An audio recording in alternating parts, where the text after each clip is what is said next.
very effective. It's antipyretic. Mamash stops heat in the blood. It does the job. Pure Chinese medicine theory. Cools down liver fire, and it's fantastic for headaches. These are women that they can take whole packs of Ecamol, not helping.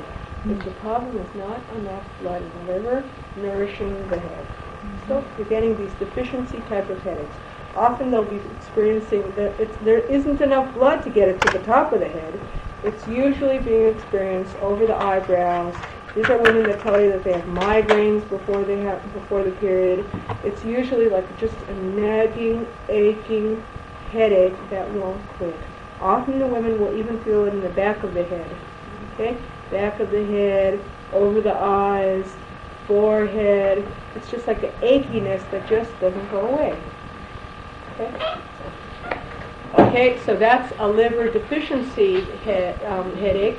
These women need exactly the opposite of the liver fire. They don't need to be cooled down. They need to be juiced up. Lots of blood in and blood. Okay.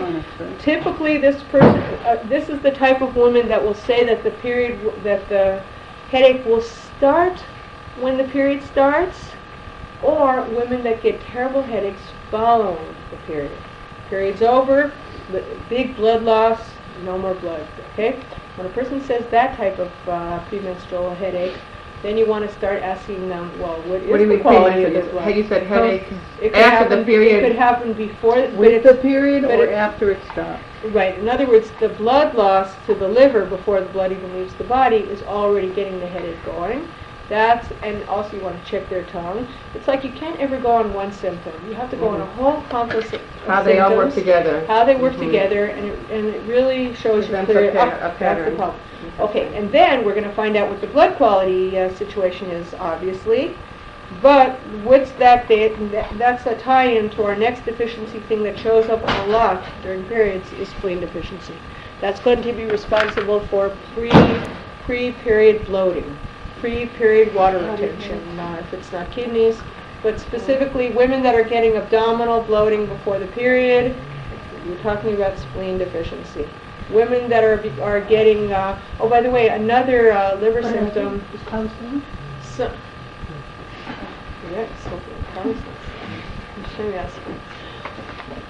another possibility of spleen deficiency before the period are women that are having diarrhea around the period.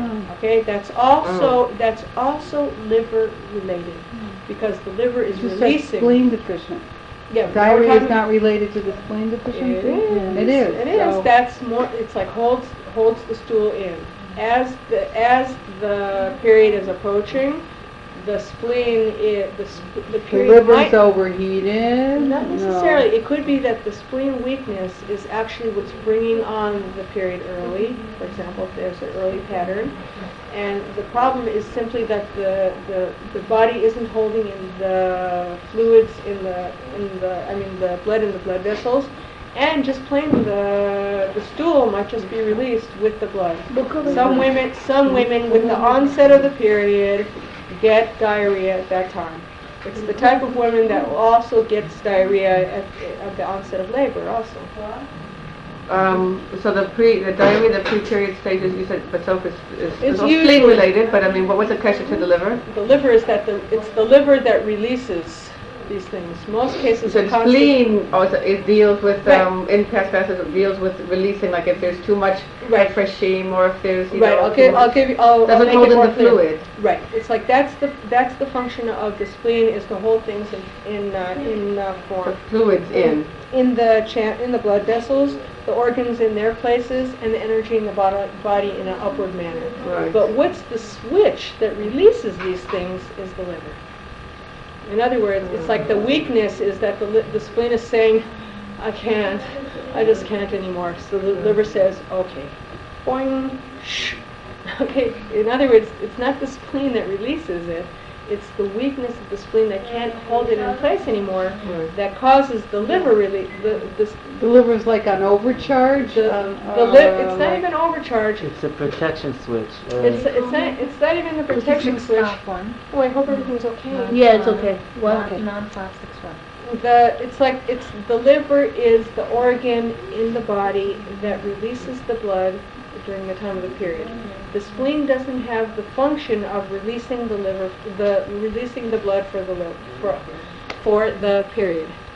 The liver is simply the on-off switch, but the on-off Only switch during the period, only for the period. Yeah. You mean Only the during liver's period. a switch only during the period? Right. It's like what signals the blood to start leaving the body is that the liver releases it. That's why women that it's like they feel like all this, their premenstrual problem is like they feel like bloating and congested and like. Oh, it's not being it's stuffing itself up like a Right. balloon. Exactly. It's because of liver stagnation. The liver is unable to smoothly release. So in the case of when there's a lot of spleen weakness, so the spleen, The liver is Right, responsible right. for spreading the blood. right. So Flowing. it has a specific task of releasing, which is why it's like a lot of these herbs that are to bring on the period simply stimulate the liver to do its releasing function. But again, it's not why does it do it? Because these herbs are emmenagogues. They move blood and release. They're released by the liver. But for example, if you're giving these type of herbs, emmenagogues, pennyroyal, tansy root, these kind of things, but there isn't enough blood to be released, it's not going to help. So people Just that have flicking the switch. Okay, let's switch. Oh, they period get late. periods. Let's switch. Right, exactly. Oh, Let's so once you switch don't on, get switch. periods, Well, nothing in there, so I guess nothing can be released. so but there's some people that have like let's say someone there's a presenting problem, they're not having their periods very often, or they're not having much of a period at all. So like, is it because they're blood deficient and they don't have blood to come out, like they're like cold types and everything? Right, could be. Or is it this tiredness means that you have to activate the liver, and that will then activate the spleen, and that's the solution. It's like in the type of woman who the period is like already a week late, 2 weeks late, she's sure she's pregnant, she's feeling so bloated and icky and nauseous. There's blood there, it's just that the liver is not releasing the blood. Yeah, so my question is, So what is The same solution to thing, that? I'll give you another spleen example. or liver? Oh, we have to deal with each case individually. Mhm. And that the same phenomenon can cause constipation. In other words, it's not dryness. Really? It's not. In other words, what do laxatives do in a case like that? These laxatives like release the stool because they finally cause so much pressure that the stool comes out. We're assuming it's not a dryness problem. It's not a lack of bile. It's simply that it's like this is something that would be caused by what's called stuck liver key. The person will feel like a stuckness, a stagnation, a bloatedness, or whatever. These are women that want herbs like ginger and cinnamon and stuff like that to get the blood moving so that the liver can finally just release. This is the most common thing that will cause like people that are traveling get constipation. It's like it's like the liver is so affected emotionally that people that are traveling don't feel comfortable. They can't find a bathroom. Just like kids, they can't go to the bathroom unless it's in their house. They won't go to the bathroom in school. The liver will hold it in. It's the liver that's really activating. It's like holding in energy. Then when they get home and they can relax, or they're off to vacation, suddenly, yucky. Now I can. It's the same phenomenon where it will hold the period, and it's the type of thing where the woman went through an emotional shock.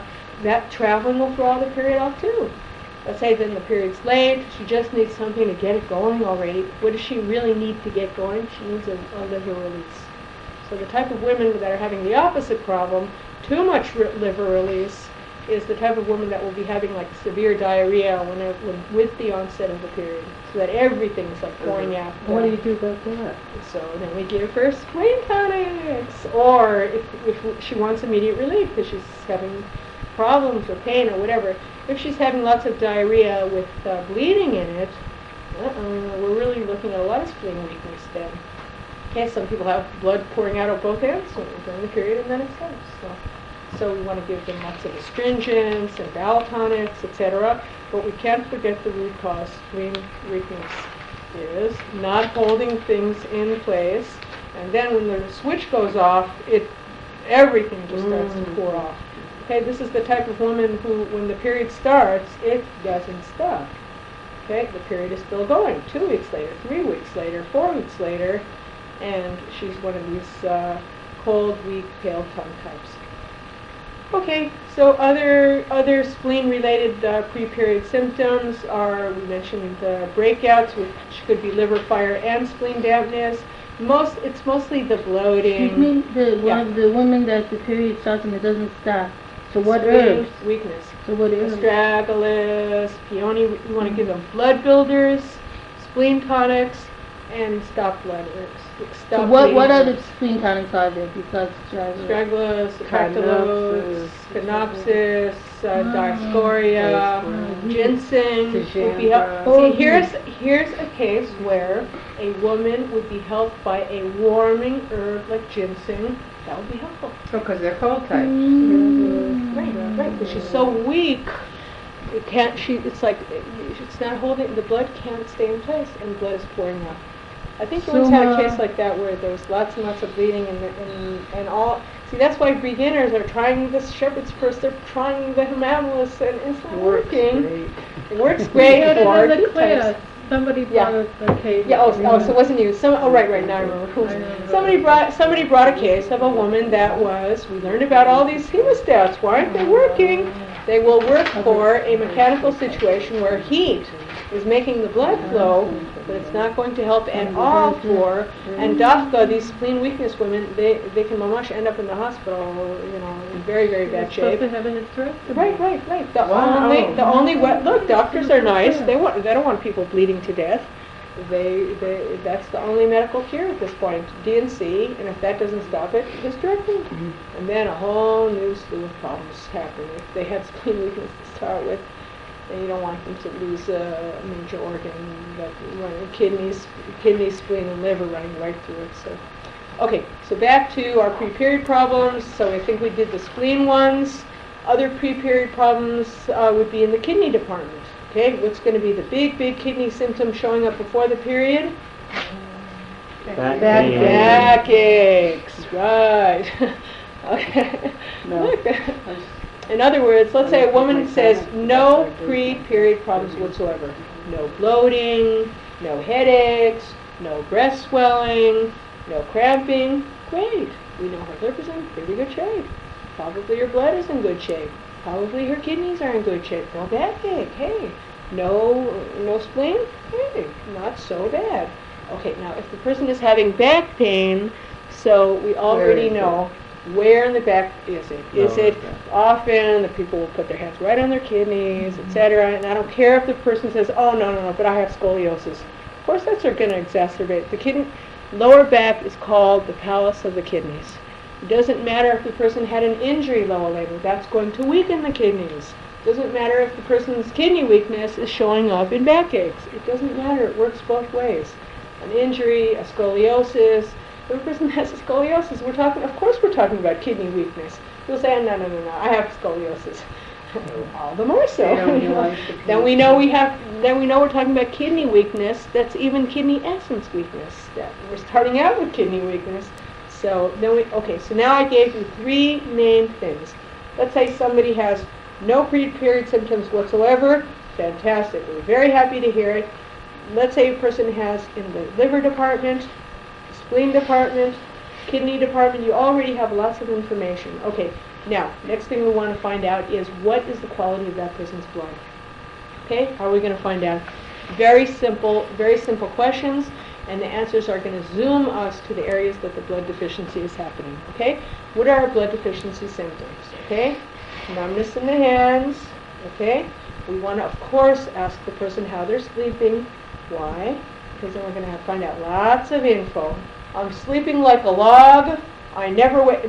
Just because a person falls asleep easily, don't let it go at that. Next question: are you sleeping the whole night though? Because people will give you answers like, "Oh, I fall asleep like a log. Remember, I told you I'm so tired," and then they're waking up every few hours. You still didn't find out. Next question: are you sleeping the whole night? Not waking up during the night? No, I sleep like a log till the morning. Fantastic. That person is already in a pretty good level of health. A person that's waking up every hour, every few hours, 3 in the morning, 4 in the morning, they have all your classics for big, serious imbalances. Okay? Let's break it down now. Blood deficiency will show up, the pattern will usually show up if the person is waking up every hour on the hour if it's very severe. That's not yin deficiency. That's already blood deficiency that has entered the heart. In other words, the heart's not quiescent anymore. Heart is not receiving enough blood. No, Typically, because the heart isn't releasing blood, it doesn't allow the person to sleep. right, it just doesn't allow the person to come to it's like the heart is very, very involved in the overall well-being of the body. If the heart's not getting what it needs, it will start palpating. This is the person that's running to Madad, they're running to Magen David Adom all the time, horrible palpitations, chest pains. There's nothing wrong with their heart at all. It's just not getting enough blood to nourish it properly. So typical is that the person will wake up in the middle of the night, every hour on the hour, every few hours with palpitations. Okay? They'll wake up with a start, with their heart beating. It's not yin deficiency. They're not waking up parched. They're not waking up 2, 3 in the morning thirsty. They're waking up often, even if it's gotten to the point where the blood deficiency is like fire in the blood, fire in the heart. The person can have horrible nightmares, restlessness. They can really get night terrors, night haradot. I've treated numerous cases of night panic attacks, and it was lack of blood to the heart. Okay, so you want to find out all those questions. Other questions to ask about blood deficiency generally and as affecting the heart circulation are the person's hands numb, are the person's feet numb, tingly, falling asleep easily, not cold. That's a kidney weakness sign. Numb. Things like people tell me all the time, oh, but I have carpal tunnel syndrome. Okay, so I don't care what you call it. You've got blood deficiency. Carpal tunnel is usually blood deficiency. Blood flow is simply not getting to the hands. I've treated so many Raynaud's syndrome. I don't even believe it. How do you call it? Raynaud's. Raynaud. So what do you give for that? Blood tonics, like peony root and lycium and yin tonics if necessary. And What did you call it? I didn't catch it. The carpal tunnel syndrome. carpal tunnel syndrome is That's a lot of times what it's like typists get. right, or penis, people because they hold their wrists. or in a pregnant. certain Who way, else? Who pregnant else women. gets it? I had that. I'll give you an example. I'll give you an example of first of all, let's look at the facts. Carpal tunnel syndrome is something that has no cure and has to have surgery. What do? They simply cut the nerves to stop the pain. That's all they can do. But wait a minute. Who's getting carpal tunnel syndrome and then it's going away? Pregnant ladies. Why? Because their blood needs are 50% more, double when another person. Within a few months they have 50% more volume and they're running through their blood vessels. If it's not up to par, they're going to be starting to get all kinds of things. Numbness in their hands and their feet and headaches, they're out of it, they're dizzy. Women that are pregnant are getting all these blood deficiency symptoms. So how could it be that carpal tunnel syndrome has no cure when pregnant ladies are getting it and it's being resolved once their blood deficiency, the symptoms are going away because they So you give yin tonics and blood tonics. Yin tonics, blood tonics, but first of all, we want to try to pinpoint as much as possible what the problem is. Okay, let's say we're more detectivizing on blood deficiency. Okay, we talked a little bit about things that might be affecting the heart. Immediately, let's check out the vision. Okay, because now let's check out how much blood is going to the liver. Okay. We ask people questions like, are you experiencing any eye dryness? Okay? If the person says yes, we know that the yin of the liver is being affected. The best time to find out about a person's thirstiness, dryness, etc., is in the middle of the night. If the person is telling you that they must have a drink by the side of the bed, because they wake up, they can't even make it to the sink, their throat is so parched, you're already talking about a yin deficiency, not yet a blood deficiency. If the person's eyes are dry, talking about yin deficiency of the liver. In other words, the liver isn't getting enough yin, but it's still pretty okay in the blood department if the vision isn't being affected. Vision affected, already the blood for the eyes are not nourishing the eyes properly. The person is going to have blurry vision, floaters, spots in front of their eyes. And the typical thing is that the person, so many people tell me one after another, they can't focus their eyes, things look blurry, they go to the doctor, they keep demanding new glasses, the doctor keeps checking their eyes and telling them it's the same prescription. Not enough blood to the head, you mean? Right, but It's specifically blocking to the eyes. to the eyes. And What the if person, it's one eye that's crossed? so that can happen, and it's usually the right eye. It's usually the eye that's right on the liver. side of the liver, Mm. simply not getting enough. Sometimes women are getting that blurry vision after the period. Why are they telling you about bilberry all the time? Bilberry is it strengthens the eyes in terms of vision. It's Of not. vision. And you phrase, I mean, eye bright. Eye bright would do nothing for Nothing. this. It would do nothing. I mean, maybe it would. You see, that's a Depends perfect on the example. Oh, I see. Because I eye bright- read about this and so many. See, eye bright would be. See, that's the beginning level. Of This Right. is good for this, and Right, this is like really learning how to heal Match it up. diseases. Mhm. Right, like eye bright would be very helpful for the discomfort associated with whatever's happening with the eyes. Mhm. But eye bright is actually, it's an astringent, which is why it's so great for drying up those mucous membranes. Mhm. Great for the runny noses, great for the watering eyes. Mhm. But eventually, it's just going to make the person's vision more blurry, more spots, more floaters, vision problems. People tell me that they see like little things going on in their field of vision and stuff like that. Then they come back a month later and it's gone. It's a very fast thing to cure. Although I've had people that it just stays on and on and on after their general condition has improved a million times. They just What about the continue with the left problem. eye? If it's not in the right eye, you suspect it's liver, but it's in the Left eye eye. might be gallbladder involved, but I found, and this is just something I found with experience, is, I'm sure you found this also, probably you have, is that certain people just have a weakness all the way down one side of the body or the other. Mm. It's just, it's like you could look, it's like always look for liver symptoms when the right side is being affected. Always look, like for example, I'll tell you an example, is like that I have this, I mean it's on the left side, but I looked at my tongue the other day, it's gone since I've been taking all these antibiotics, but I had those little red spots, mamash on that side of the tongue. The other side of the tongue wasn't exhibiting. Right. A friend of mine who also had some bad teeth problems was taking lots of drugs, strong painkillers and antibiotics, etc. On the right side of her cheeks, she had little red spots. Right side of her tongue, she had little red spots. And then that was it. And gave her lots of cleansing detox herbs. But the left eye is which? On the tongue Gallbladder. itself, remember there's actually a crossover. The right side of the tongue is actually the gallbladder. But the right side of the body, if it's affected that way, will often be liver oriented. The right side of the body and left side of the body will often be spleen, but not, that's very general. Just that What's the this spleen is about? on the left side of the body. The blurriness and the float. Blurriness and floaters, blood deficiency, But what liver. did you say was good for it? You said not eyebrow?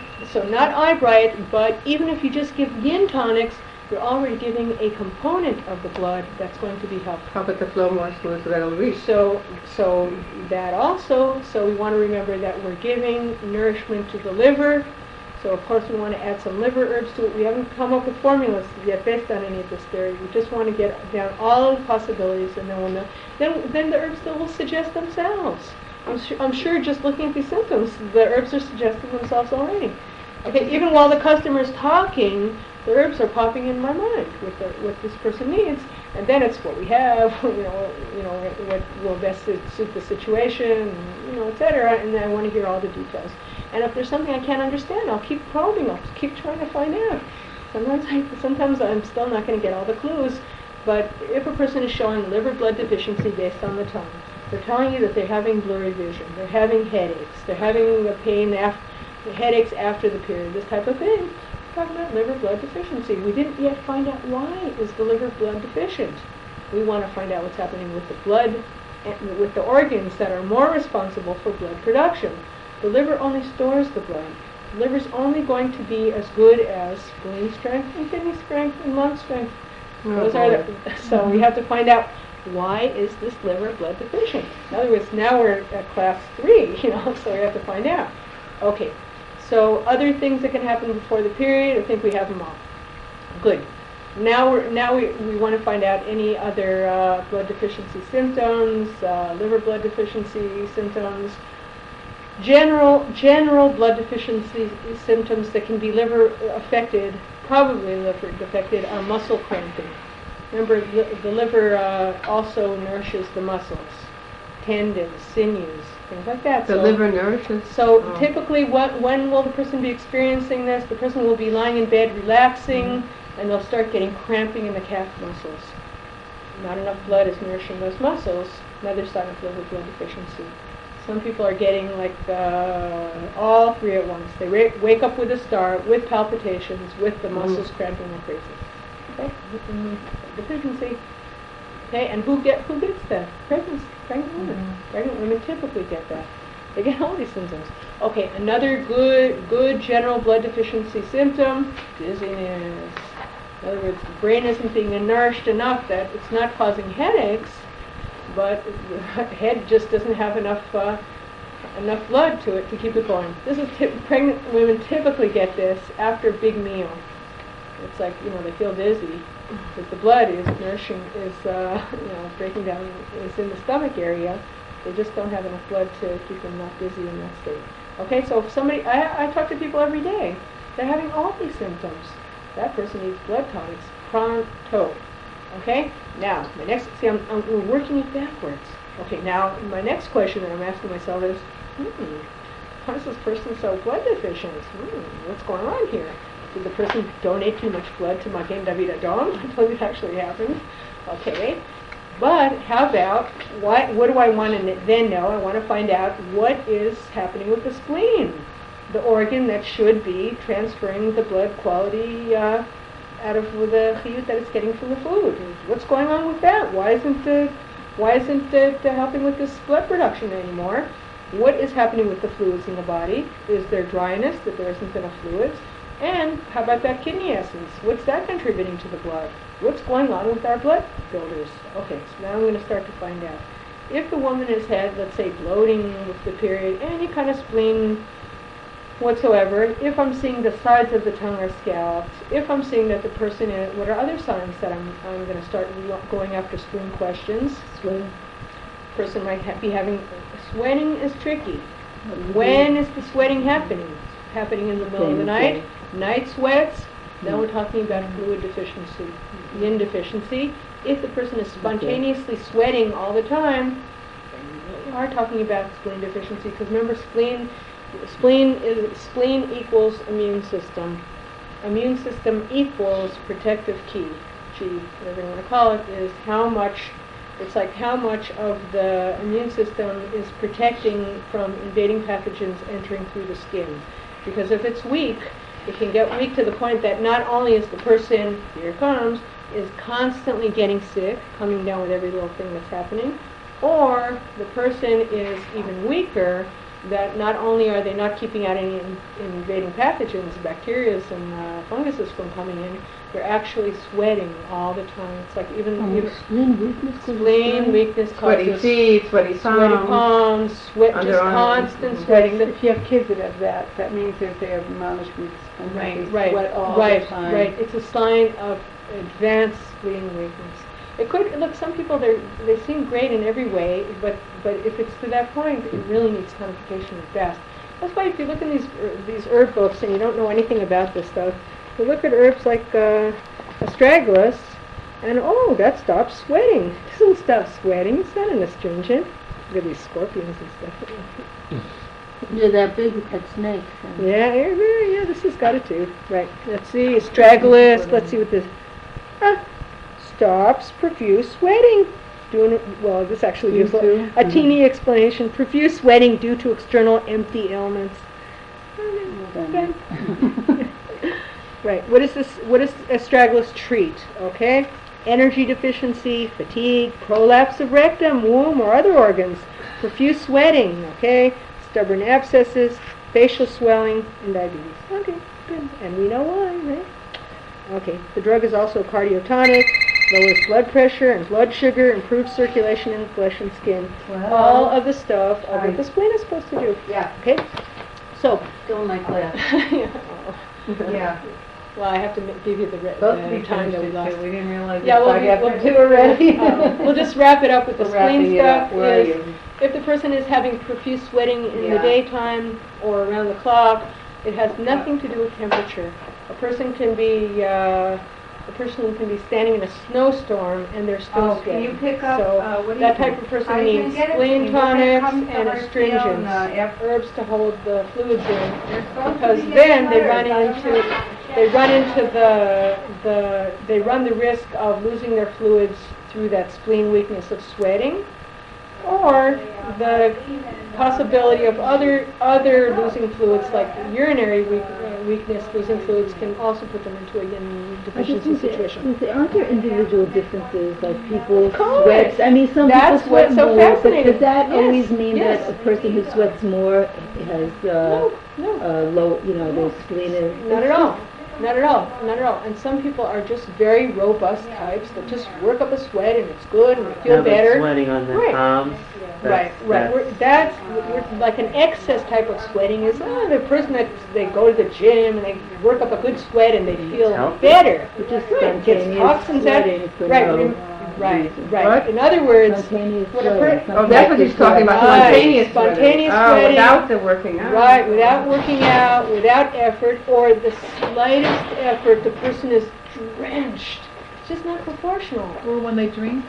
Or when they drink, like these people, they have to they change their clothes 4 or 5 times a day because their clothes get clammy and then they're really freezing afterwards. We're not talking about an excess type doing a great thing, working up a nice diaphoresis. We're not talking about a person that's taken some warming diaphretics, cooling diaphretics to bring on a good sweat to get rid. See, that's the same. It's the same thing happening, that we want to get these toxins out. We're talking about that the barrier to the toxins is gone to the point where the sweat is just pouring out of the person's body. In other words, the protective chi, which is a spleen function, is just not happening anymore. That person will be getting sick all the time. I speak to people that they could be in the freezing room and they're still sweating. I have that. I have 2 kids like that. Yeah, And they're very hot all the time. I mean, especially, Right, even in the winter. They're warm all the time. So especially if it's a child, those people are in a delicate balance. They're in the danger of becoming yin deficient. They need those fluids replaced, and they need herbs like schizandra and cornus and rose hips and astringent herbs to just hold the fluids in. And astringent herbs probably do affect the spleen. They do. Because Right, like they everything's a do, whole. because they do what the spleen can't do mechanically. In other words, like astringent herbs do the action that the spleen is too weak to do. So it's like helping the spleen a little bit. It's like and the astragalus and the other, And the astragalus, right. spleen That's the- tonification. It's crazy. Exactly. Give ginseng somebody who's sweating. How could you give them? And they won't get more sweat. Well, That's sweating why. from heat. That's why we have to look at their tongue. If their tongue is pale, shaky, weak. Also, good news, the dentist can have, I was arguing with the dentist in the whole class. No, because I couldn't wait for the answer. I had to run to teach the class. So then they didn't put me in. What They said- what'd you say? You're waiting for what? I was writing to the dentist. I couldn't wait. I had to run. It takes me an hour and a half to get here, so I couldn't wait for the answer. You want to go to my husband? Anyway, no, it was just not so humorous. I'm looking to see if there's any herbs here that we might recognize. Okay, so very quickly. So let's see. Let's wrap it up for now because we actually got through a nice part of it. But Very there's nice. tons more. Very There's nice. tons more to come. This is what you to be able to sit down with the person and get a clear idea. It's like, and we didn't get yet to the person says this. That next, your next automatic obvious question is, okay. So back to the spleen things. The person having those spleen, I'm sorry, I got it out of order. We're back to the blood deficiency symptoms. We said thank you very much. We heard about the pre-period symptoms. We want to know now about the blood. It's like we could just as easily find out about the quality of the period too. We'll do that in a second. We're now finding out about the blood quality of the person. Eyes are affected. We're talking about liver blood deficiency. Headaches are affected. The weak, achy, like it's kind of like a constant achy thing. It's not like the drive you out of your mind type of liver fire headache that that will be helped by alcohol. Okay, or the person, blurry vision, let's see what else, cramping, dizziness, palpitations, what else? Another funny thing about blood weakness is that sometimes people, they're not experiencing tingling in their hands or actual numbness, they're experiencing that things just fall right out of their hands. No strength in their hands. Okay. Yeah, 1%. Oh, they found the car? whole car with the key inside. Oh, yeah. And I had a key. So now he got it. Nobody saw the car. Oh, that's so nerve-wracking. Yeah. So, Baruch Hashem. Okay, so another symptom, by the way, of blood weakness is simply that the nourishment that's coming to nourish the muscles of the hands is so weak that it's like things just fall out. And people say, I just get it. I got the dropsies. Yeah, like things just fall right Yeah, out of my yeah. And hands. what was that? Again, The another... blood is not being That's directed the to the carpal extremity. tunnel syndrome. Right. It goes along with the weak Right. wrists and the And I'll tell you, numbness in if, the fingers, and please you be can't hold aware. anything in your hand. so please be aware, and it's very crucial, What, for blood filter? please be aware that if a woman is showing all of the above during pregnancy, and that's your population group that really gets these symptoms, usually after the birth they go away, but how about that, coupled by a bad birth with tremendous blood loss, that woman is a candidate for postpartum depression. Because postpartum depression is blood deficiency after birth. No doubt about it. No doubt about it. That's a woman that doesn't need ashwagandha after birth. I mean, that would be very nice. She doesn't need skull cap after birth. She doesn't need motherwort after birth. Those things are nice with lots and lots and lots and lots of blood tonics. Dong Quai even lycium, privet, whatever you got, give it to her. Plus lots of yin tonics. They're also losing fluids like crazy. They get dehydrated. They lose. It's like what I was saying was the population group. What I was saying was the population group that tends to get all of these symptoms are pregnant women, the ones that are usually blood compromised. That plus a bad birth. What I mean by that, like a hemorrhage, a big blood loss after birth, and that's your prime candidate for postpartum depression. Because I've treated hundreds of people for postpartum depression with a very high level of success. Not 100%, but I give it in the 90s. High level success. That's it. Without any relaxing. If I see it on the herb list, postpartum depression, of course I'm going to give them some relaxing things. But get those blood tonics, tonify the heart.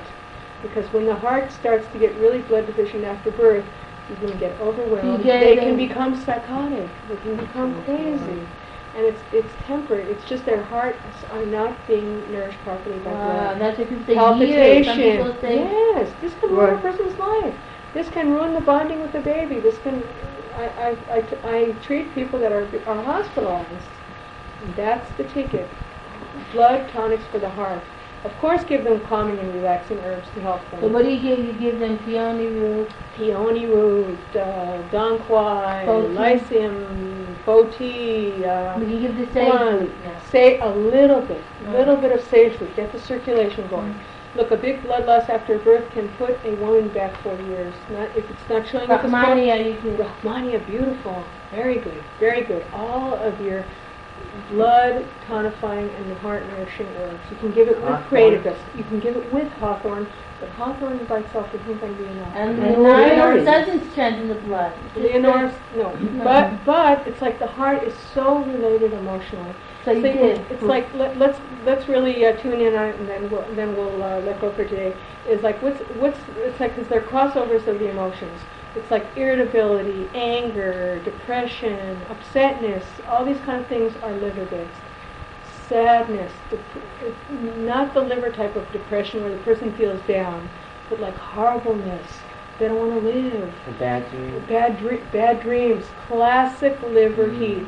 The sign will be that the tip of the tongue. I've seen these postpartum women heart heat. Right. I see these postpartum women. The tongue is pale. The tip of the tongue crimson. Nightmares, sleep disturbances, palpitations. Every symptom of blood deficiency. And the worst is because it's entered the heart.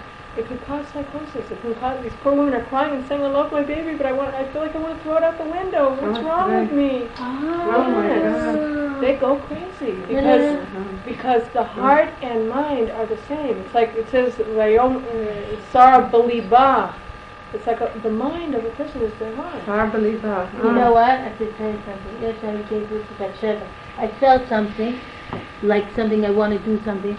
And then I thought maybe it's a diet, and I was eating too many vegetables. I was having like a vegetarian type of diet, and I You stopped weren't it. getting enough blood. I stopped, and I was eating more grains, and then it stopped. It could be. The thought And those- stopped. So I was smart enough to think that it's nutritional, that it's something. And you were right. And Yeah. those are the women that need meat. Yeah, need meat. chicken. You can't be vegetarian. We had somebody just Take the now, woman for a steak. the woman was so I sent the blood woman to get deficient a after steak. the birth, It's she important. couldn't even get up. A 20-year-old girl. Oh no. And This- she was so weak and everything, and I said, you better eat, liver every day, Yes, she needs blood. It's kind of joke. Terrible. Can't- For weeks and vegetarians weeks are after the candidates birth for to this even because get out of bed. The blood, look, who needs the iron during pregnant women? The blood needs of pregnant women are astronomical, and a vegetarian diet is often not enough. Even the protein needs of a pregnant woman are just not met by a vegetarian diet often. Either she needs huge amounts of supplements, blood tonics during pregnancy, or they're courting danger. Look, a woman that's already blood deficient is going to be a candidate for a hemorrhage. It's like you're talking about a person with a weakened spleen. Excess blood loss after birth will even, and now you can see the connection. more. Excess blood loss after birth, like a hemorrhage after birth, can cause, I mentioned it like a few years ago to you, can cause a pituitary disorder called Sheehan syndrome. And look at the connection. Look at the connection. With Sheehan syndrome, simply the pituitary stops working. In other words, the blood, here we have it the opposite way. The extreme hemorrhage and blood loss affects the spleen to the point where, remember, spleen is your metabolic. Spleen, it's like, look at something like thyroid. Thyroid, it transforms things. That's a spleen function. Most of your pituitary, like pituitary is the master gland of the body. The pituitary hormones don't do anything except stimulate other hormones. Like FSH will stimulate the ovaries to produce estrogen. LH, progesterone. Prolactin will stimulate milk production, etc. It's like it's a transformational type of activity. So pituitary is going to be very spleen related. That's why diabetes is a metabolic problem. Thyroid problems, hyper is usually a spleen problem. So here's a case where the opposite is happening. Chinese medicine is like the theory of relativity. Like energy becomes matter, matter becomes energy, one problem becomes another, excesses become deficiencies, deficiencies become excesses.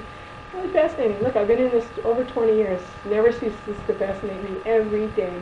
Go home. Wow, look how it showed up. Unbelievable. No, well, sure, that can work. So, but what happens in the Sheehan syndrome is the person gets such a severe, sudden shock to the body of no blood, pituitary shuts down. That's the end of the period. That's the end of everything.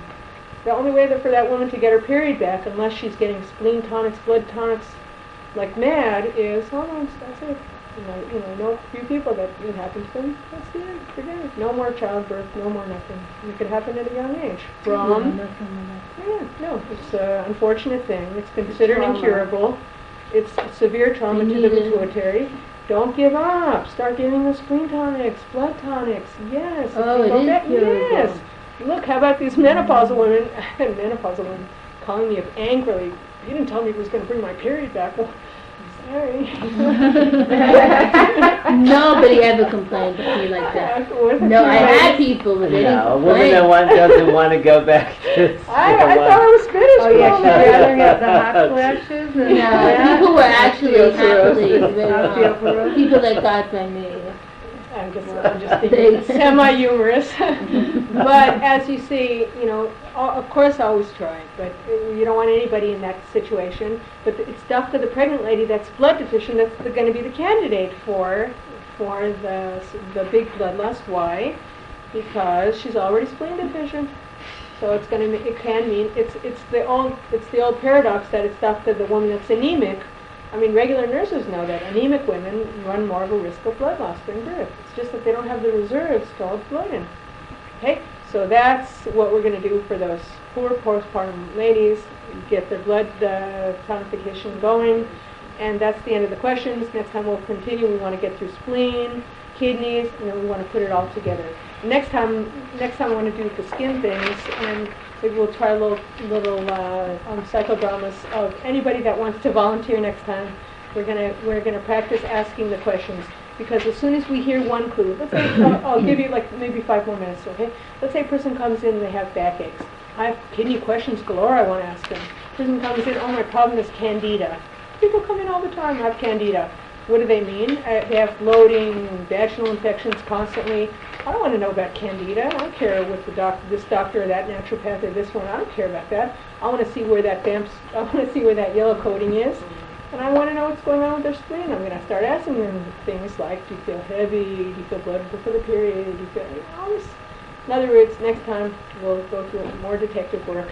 It's easy. It's just lots and lots and lots of thoughts. Yeah. I want to ask you Okay, about what an gives you herb. this? Hey, so give me those homeworks. Wait, I don't know how good it is. can I ask you about cat's I'm claw? saying what Yeah. I gave according to what I have in the house. What do you know about cat's claw? All I know about cat's claw is that it's been found to be it's a But Jacob, I have to give you something. These new wonder herbs are But Jacob, I have to fantastic. give you something. But just know that you want to try to find out clues as to what they're good for based on what wonder results they seem to be happening. What do you know about it, though? So what Yeah. I'm saying is that it seems to, here I'm putting detective work together. Nice day.